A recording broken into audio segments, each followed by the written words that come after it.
So tell me about how this special show came to be. Like, what was the motivation behind it? I basically wanted to do a stripped down version of my concert because all the songs sound so different, and I love to perform acoustically.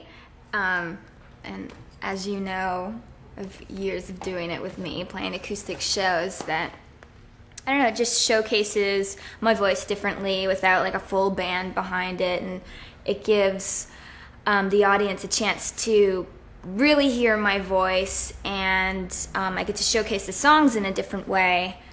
And so it's tonight. I can't believe tonight is the first time that I'm actually going to do this ever in all 5 years of my career, like an entire set.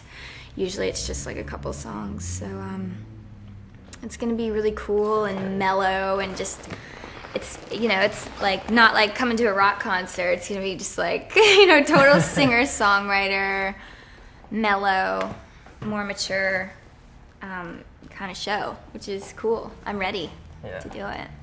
So what inspired you during the writing and recording of the latest record, The Best Damn Thing? Yeah. How was it different, from the other one? I had no A&R guy, and no one was involved, like no business people, no one from the label, no one from my management company. I just said to everyone, I'm going to go into the studio, and I'm going to write songs, and I'm not going to play anything for you guys until I'm basically done, just so that I could focus on what I wanted, what I thought, and how I felt about the music. And I wanted to pick out the singles first and not have everyone else's opinion. So it was good because I got away from everybody, and I took a little bit of time off before I went into the studio. So I wasn't, in the back of my head, I wasn't constantly thinking, oh, what are people going to think about this? Is this good enough for radio?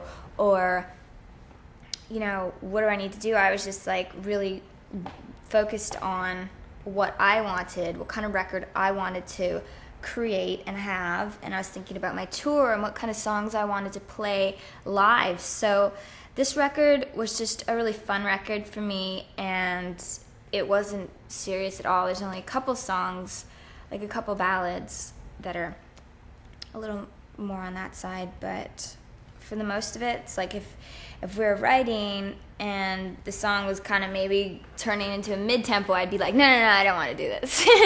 When we went to do like more, you were like, anything that was like, or if it was like starting to be a little like breakup, I was like, no, let's scrap this. Yeah, we didn't even hear it till it was mixed. Yeah, I didn't even. We had a whole dinner party, and then. Was that at Thanksgiving? I think it was. Yeah, I think it was like Thanksgiving / listening party. Mm-hmm. And like Butch had heard songs he had helped with, and I had heard some songs, but it was the first time I had heard the whole thing. Yeah. And it was like I had, seeing you weekly during the whole time. Yeah, I was really good about not playing it for anyone. I definitely wanted to, but I wanted to be like, okay, I'm done.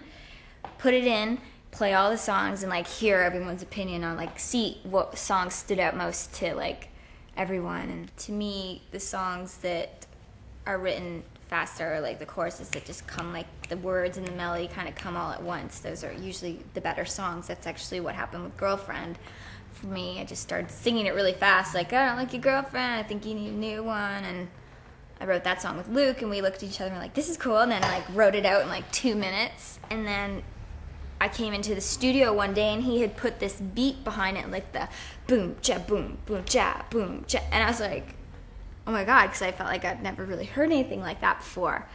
And especially in my music, I've never really had a beat like that. So I thought it just stood out automatically and ended up being the first single. And it just goes to show, like, and that song went #1, and it was really cool. And it kind of just goes to show when you're not really thinking about it, that's when the magic happens. And it's good if you can just, for me, when I'm in the studio, not be really thinking, okay, I'm making a record, I need to have hits and I need to have whatever. Just having a good time is kind of what it comes down to.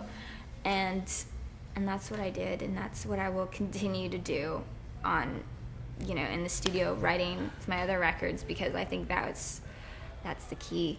It's just to not have that pressure. Yeah. Just have fun and to not really think about it. Yeah. what was it like working with your husband, Derek?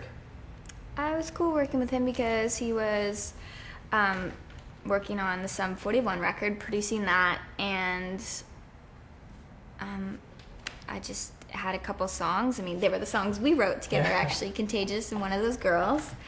And we basically thought Derek would be kind of the perfect guy for that because it's kind of his vibe. As soon as we were done, it was like, we can't think of anyone better. Because when you and I write together, it's like you're not like a producer, you know, so it's like we're like these two kids writing these songs in my living room, and then we're like, okay, we got to pick a producer. So basically, when we were done those two songs, we just thought, well, let's have Derek do it because they're young, more rockin' songs, and he's a really good guitar player, so. And he was like, the cool thing too was like, he'd be in the house and we'd be like, hey, is this like a cool chorus or something? He'd be like running back and forth making breakfast in his pajamas. Like, is this chorus okay? He'd be like, yeah, it's good. Do you have plans to do more with him in the future? No. Probably. No, yeah, probably. He's I don't know. Maybe. We'll see. How's the touring process changed and evolved over the years? Well, at this point, for the first time ever, I'm thinking about my show a year ahead of time.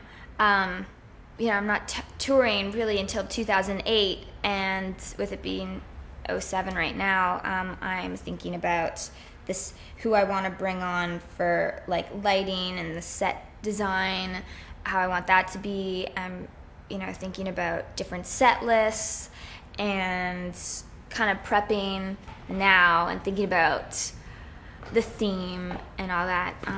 For the first time ever, I'm going to have a set director get involved. Oh, wow. And it's almost like the opposite of this show. It's like yeah, totally. full production, and this is...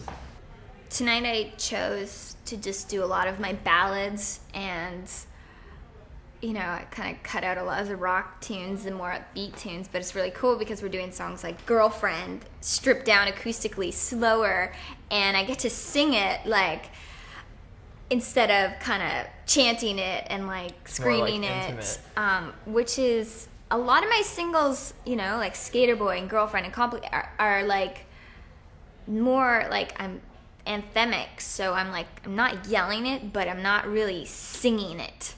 You know what I mean? Like all singy, you know, nice and pretty. So tonight I'm going to do that for the first time, you know, with a full band. And we've got like, I don't know, I'm really excited. Yesterday in rehearsals when we went through it, I was like, wow, this is really cool. I think people are going to think it's kind of neat hearing the songs that way. Girlfriend sounded pretty cool. Really cool. With the keyboards because it's such a Girlfriend's such a pop song, and it's got like that loop in there, and we're doing acoustic guitars and no electric guitars, so it's gonna be really cool. Hey, I'm Avril. Tune into my performance on MSN in concert.